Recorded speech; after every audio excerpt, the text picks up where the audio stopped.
Orang Bedui itu kalau ngaji sama Nabi itu lebih unik timbang yang soleh, timbang yang pinter.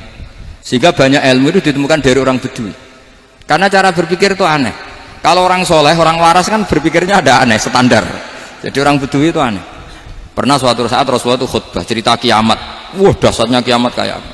Semua orang diam nangis semua. Orang Bedui enggak, lebih cerdas.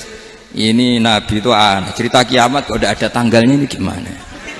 Orang nangis semua karena dahsyatnya kiamat kayak gitu. Bumi dihancurkan, wus. Pantas sudah nangis dewi-dewi. Ya ono sing nangis pabrik banyune macam-macam ya. Ini kalau kiamat gimana ini perjalanan air kemasan saya kan orang mikir mikir dewi-dewi gitu. Tapi ini enggak. Orang Bedui cara berpikir tuh enggak. Malah ya Rasulullah, mata sa'ah. Engkau itu cerita kiamat tapi enggak jelas tanggalnya. Kalau cerita kiamat ya harus jelas dong kapannya.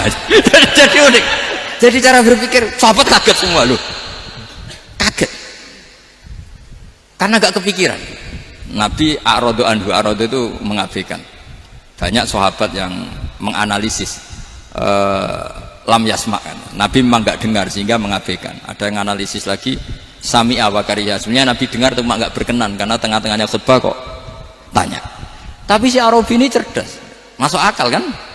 Misalnya mau pilihan presiden, orang mesti tanya kapan kan gitu. Ya kan? Mau ganti presiden atau ganti bupati, takarannya orang kan kapan? Kayak Mas Akom jadi wali ndak? Pertanyaannya kan kapan? Kalau jatuhnya kan sudah ya. Sehingga tanya, mata sa'ah ya Rasulullah. Lama-lama Nabi diangen-angen, bener juga orang ini. Saya cerita kiamat kok gak jelas kapannya. Ini Nabi menjawab. Tapi karena Nabi orang-orang yang sangat pinter, tanya balik. Ma'atattalaha. Lalu kalau kamu berani tanya kiamat kapan, saya tanya balik. Ya persiapan kamu apa? Jawabnya santai saja. Fawwah ma'atattalaha kabira sholatin wala siyamin walakinni uhibbuka ya Rasulullah. Saya enggak menyediakan apa-apa, sholat saya biasa aja, maksudnya standar. Ya kira-kira 5 waktu pas. Ya jenis saya lah kira-kira gitu. Wala kabira siyamin, dan saya puasa ya standar saja pas. Walakinni uhibbuka ya Rasulullah, tetapi saya mencintai engkau ya Rasulullah. Jawabannya Nabi apa? Almar'u ma'aman ahabba. Sebagian riwayat anta ma'aman ahbabta. Jadi hadis itu populer tuh barokahnya wong desa tadi. Andai kan dia punya etika, maka sowan dulu tanya 4 mata. Itu jadi hadis ahadi.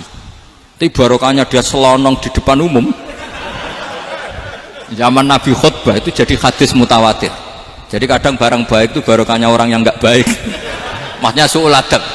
Tanya gitu kan su'ul, tapi itu barokah. Akhirnya hadis itu mutawatir karena didengar ribuan sahabat yang mendengarkan khutbahnya Rasulullah.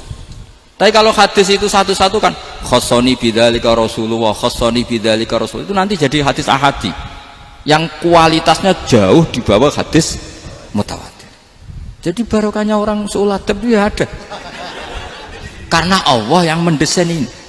Akhirnya kata sahabat, kata Anas bin Malik, mereka itu mangkelnya bukan main sama Arabi tadi karena tanya nggak sopan sama Rasulullah. Tapi setelah Nabi jawab almar'u ma'aman ahabba fama farihu bisyai'in farahahum bidzalika badal. Mereka tidak pernah senang dengan hadisnya Nabi sesenang riwayat almar'u ma'aman ahabba. Barokahnya Arabi Bedui. Makanya saya sebagai kiai ini Bedui saya tak pertahankan ila yaumil qiyamah. Karena umat ini pernah terbarokahi oleh orang apa? Bedui. Barokai suladab tadi. Jadi mohon ini supaya majelis ini kan majlisul iltorti Rasulullah, coba terlatihlah mengatakan Allah itu subjek, Allah itu al-fa'ilul mukhtar, Allah itu al-fa'ilul mukhtar, Allah itu yang menentukan alam ini. Dan Allah mensifati dirinya wa annahu huwa adhaka wa abka. Allah itu zat yang memberi orang itu bisa tertawa. Dan Allah juga yang memberikan orang itu bisa menangis. Mbok kayak apa kamu neror umat, wah amal nggak mesti diterima gini-gini. Ternyata neng majelis nangis ya, mulai guyu. Kadang guyu-guyu ngenyek tenang nih. Daripada apa ya agak-agak merodok orang yang dohirnya beda dengan batinnya, nggak perlu distatuskan seperti itu. Ya sudah biasa saja. Jadi, nah, fi muqaddimihim, imam besar dalam manhaj ini namanya Abul Hasan apa? Asyadzili. Abul Hasan Asyadzili itu kalau ada orang tanya gini, Bim, Beb saya ini susah, sholat saya tidak mesti diterima Allah gini-gini, marah. Nggak usah. Kafa bika jazaan an radiyaka laka ahlan. Sudah kamu ditakdir pernah sujud itu sudah keren. Saya itu andaikan dapat kabar dari malaikat bahwa sholat kamu tidak diterima, saya tidak susah. Bukan karena sombong, pernah ditakdir sholat sujud ning Allah itu keren. Kayak apa malunya kita ketemu Allah kemudian kita di bumi tidak pernah sujud. Makanya itu Abul Hasan Asyadzili kowe ora usah mikir sholatem ditampa ta ora usah mbok mikir. Kowe ditakdir tau sujud itu hebat. Kafa bika jazaan an radiyaka laka ahlan. Cukup kamu mendapat balasan dari Allah, kamu pernah ditakdir sujud. Gak perlu ngaji alim alamas, gue sawi ngalor ngidul jalalain, keren. Paling gak malaikat pernah melihat kamu, wih gue tak kitab kudi. Gak penting paham, gak penting. Karena isra bakat paham, mas. Jadi Abul Hasan Asyadzili adalah orang yang, dan itu Al Hasani ya, dan itu Al Hasani. Makanya macam-macam kita yang Al Husaini sudah kita punya fakih muqaddam, punya banyak lah. Di Al Hasani yang paling populer diantaranya adalah Abul Hasan Asyadzili. Beliau itu kalau ngendikan sesuatu itu positif terus. Termasuk itu ketika ada orang resah sholat saya diterima ndak, kata beliau, wes yang sempurna, ditakdir tahu sujud. Saya itu sebetulnya kadang-kadang miris, wes sholatku tompo ora, tapi saya sangat sadili, sangat sadili. Saya nggak pernah berdoa ya Allah ibadah kami jenengan terima ndak, karena takut kalau doa gitu keterusan itu terus ditompo ora ya. Akhirnya keterusan gitu, akhirnya ngenes. Masa orang pernah sujud ngenes? Lama-lama gini setan masuk, apa artinya saya sujud ternyata gak diterima. Lu wong kawula kok iskal tentang pernah sujud. Itu kan ibarat gini, kamu ngasih uang sama orang tua kamu, misalnya Habib Soleh ngasih uang Habib Ali, terus apa artinya tak kasih, kemudian beliau tidak terima kasih, itu kan lucu. Terima kasih tidak terima kasih, seorang anak ngasih orang tua itu keren. Makanya saya bangga dengan Habib Soleh ketika beliau mengumrohkan Habib Ali, sudah mendaftarkan haji Habib Ali. Gak usah mikir diterima apa enggak, wes keren, itu sudah perilaku yang keren, yang hebat. Makanya saya sering ada orang mau cerai tanya saya, Gus saya ini cerai gak, istri saya kurang ajar gini. Gak usah, tapi bojoku lo judes. Uang di bojoku wes keren, paling gak kowe ra darani jomblo.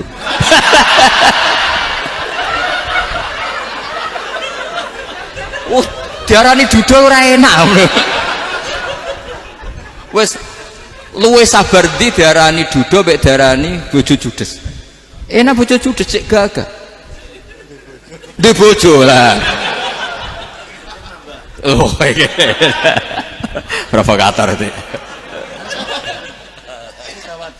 Jadi kafabika jazaan an radiyaka laka ahlan. Sudah ditakdir pernah sujud itu sudah keren.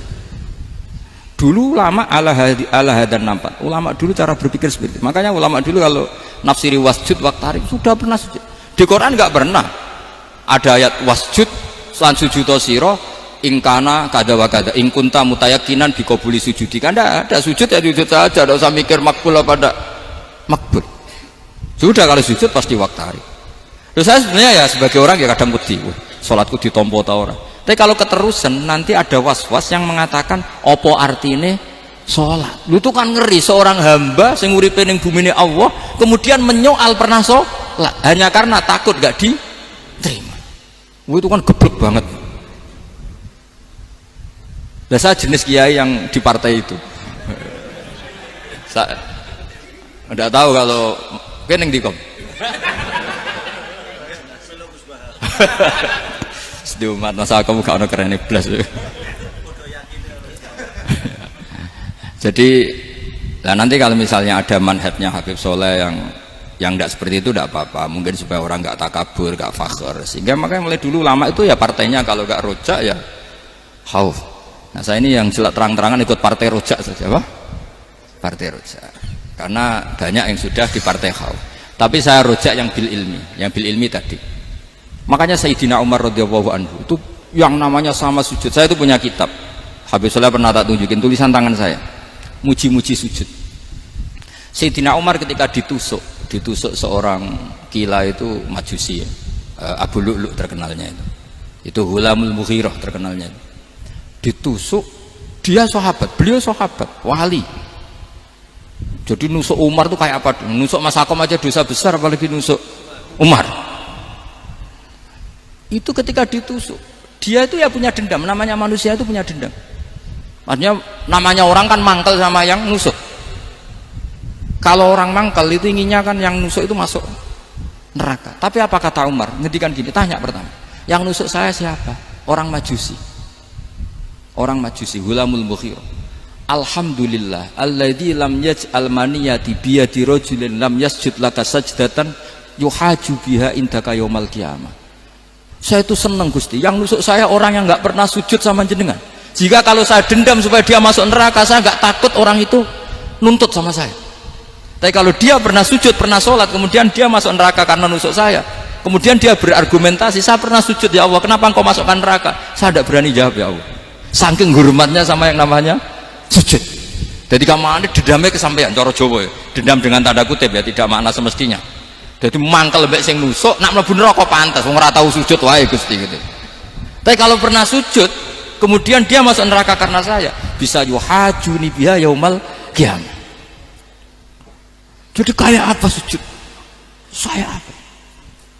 Nabi itu kalau muji sujud sampai ngintikan wa hatta takuna sajdatul wahidatu khairan minad dunya wa ma fiha. Nanti kalau kamu di akhirat ketemu Allah, kenangan terbaik kita apa? Di dunia pernah sujud.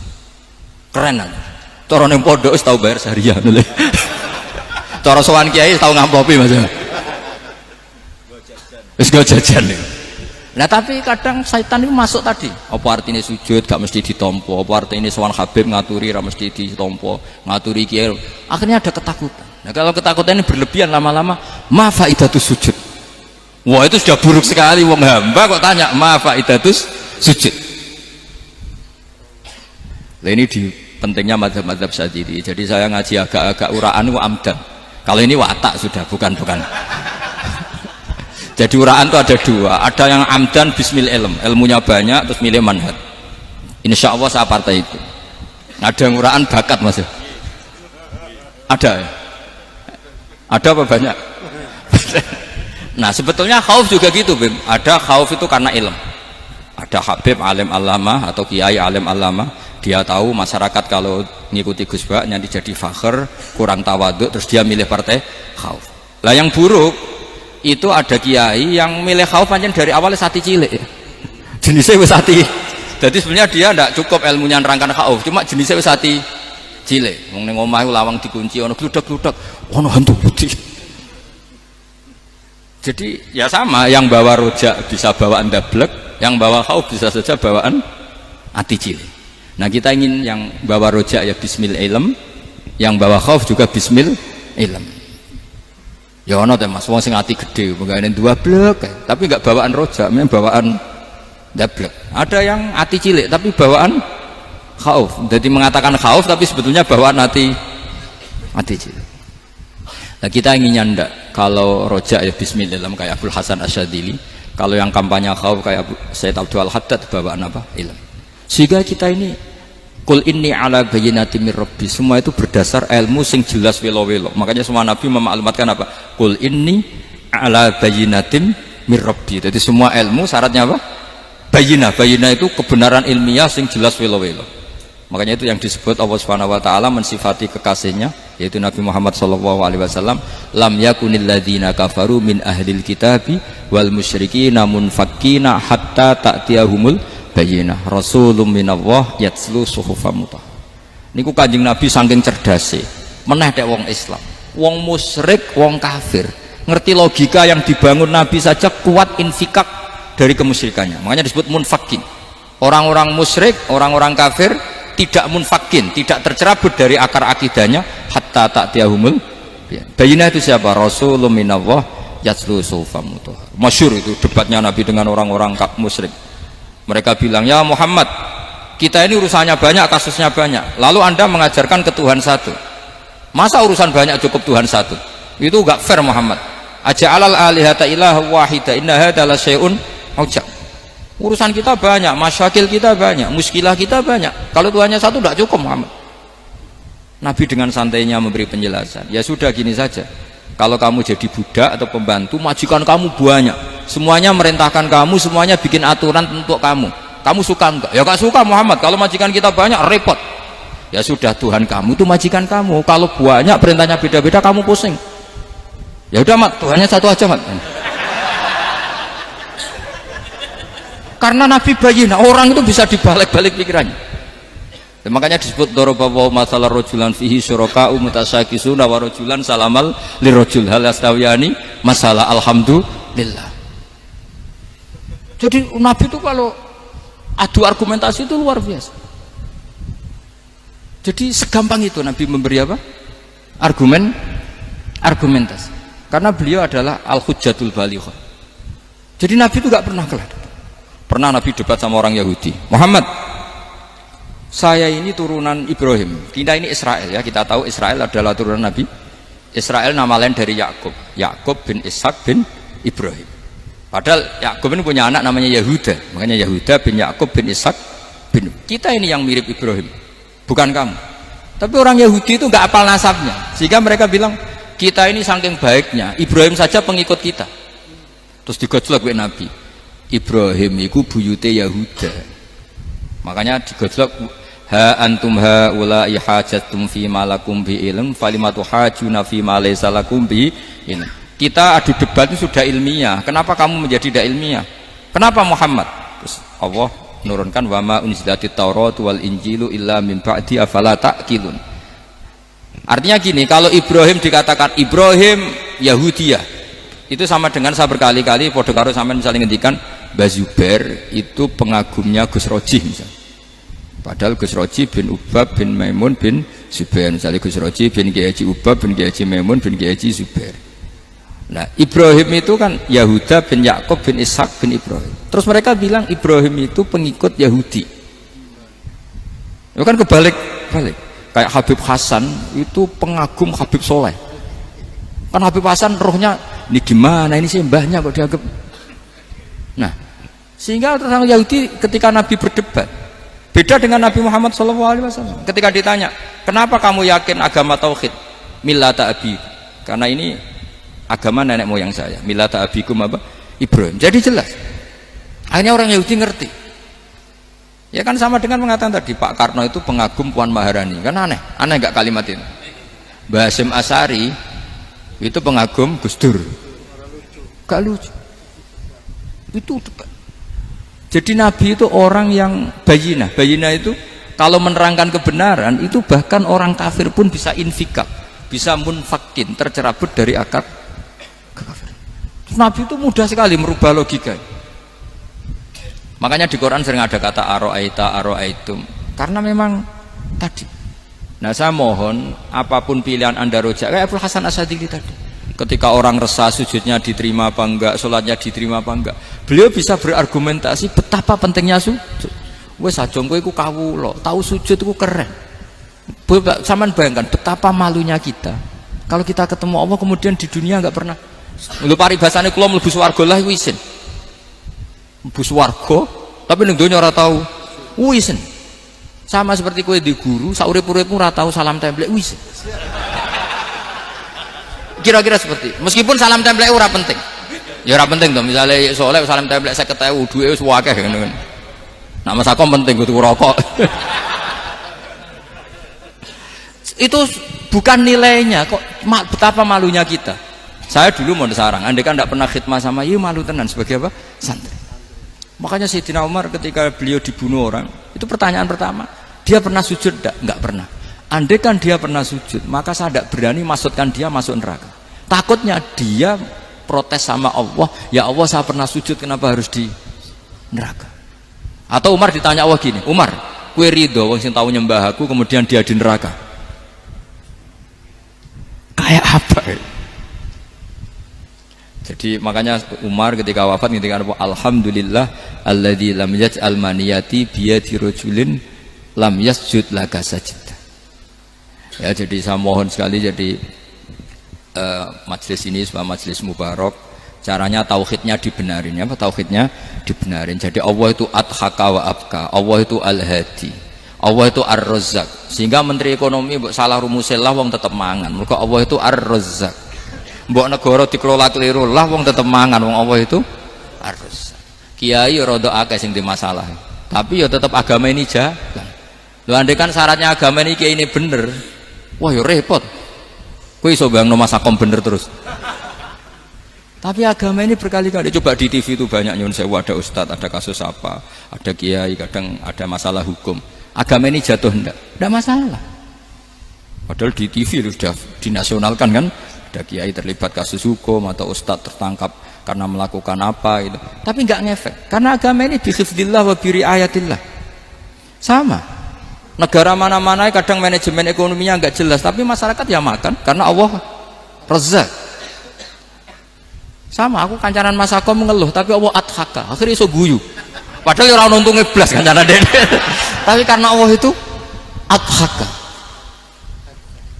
Nah kita dengan istri yang kita cintai, dengan keluarga kadang nangis. Karena Allah itu zat yang bisa memberi abka. Wa annahu wa adhaka wa abka. Terus wa annahu wa amata wa ahya. Kita tidak ingin mati. Wah ya mati saja karena kita objek. Hidayah itu seperti itu. Allah al-hadi. Apa? Allah itu kayak apa Korea, negara ateis. Nggak kebayang di sana ada ngaji Aqidatul Awam, Mabadi Fikih. Sekarang banyak. Saya tuh kalau beli Aqidatul Awam perdusan, kirimkan ke Korea. Sebelum saya ke Korea, karena sebagian santri saya di Jogja. Di sana ada ngaji Aqidatul Awam, ngaji Takrib. Bahkan saya di sana dilagokno sakduna fid dunya. Kayak apa Allah kalau ingin bikin hidayah? Karena Allah itu al-hadi. Wong Indonesia digerakno seneng duit. Bareng gue seneng duit mau apa? Korea. Setelah di Korea tersiksa karena gak ada tempat sujud, akhirnya urunan. Segampang itu kalau Allah mengendaki. Itu gak dibenem MUI, gak dibenem, karena Allah al-hadi. Jadi saya mohon sekali tauhid ini dibenerin dulu. Allah tetap al-fa'ilul mukhtar, apa? Al-fa'ilul mukhtar, sehingga Allah mensifati dirinya adhakawa. Mbok kamu bendung kayak apa, orang ngaji saya tetap guyu. Sekarang iso mbuli saya, oh Gus Bab ngaji tidak guyu. Allah yang memberikan guyu kamu itu. Andai kan sesuai status kamu, kowe ora ngarep iso guyu. Utang akeh, jatuh tempo, bojo ora percaya. Gede-gede ya, kayak paham. Ya jadi ini tak isyatkan jenengan, saya ini tadi bawa kitab Fathur Rahman di Tholibi Ayatul Quran, mau tak kasihkan hadiah ke saya itu Marhafid sebagai penyempurna karena beliau sudah Al-Husaini. Semoga ini dapat barokahnya Al-Hasani. Ini dikarang oleh zurianya Abdus Salam bin Masis. Abdus Salam bin Masis adalah guru dari Abul Hasan apa? Asyadili. Jadi kita tahu Sahibul Hikam Ibnu Athaillah As-Sakandari muridnya Abul Abbas Al-Mursi. Beliau muridnya Abul Hasan Asyadili. Beliau muridnya Abdus Salam bin Masis. Yaitu alami zada ini min dzurriyyati Abdus Salam bin Masis. Jadi ini Al-Hasani. Jadi ini sudah klub karena mulai dulu ya tradisinya gitu. Banyak sabaib ngaji barojak, bafadol. Nanti yang bafadol barojak yang ngaji Habib lagi. Seperti sanadnya Soleh di Sarang. Ya Soleh ngaji Bahmun.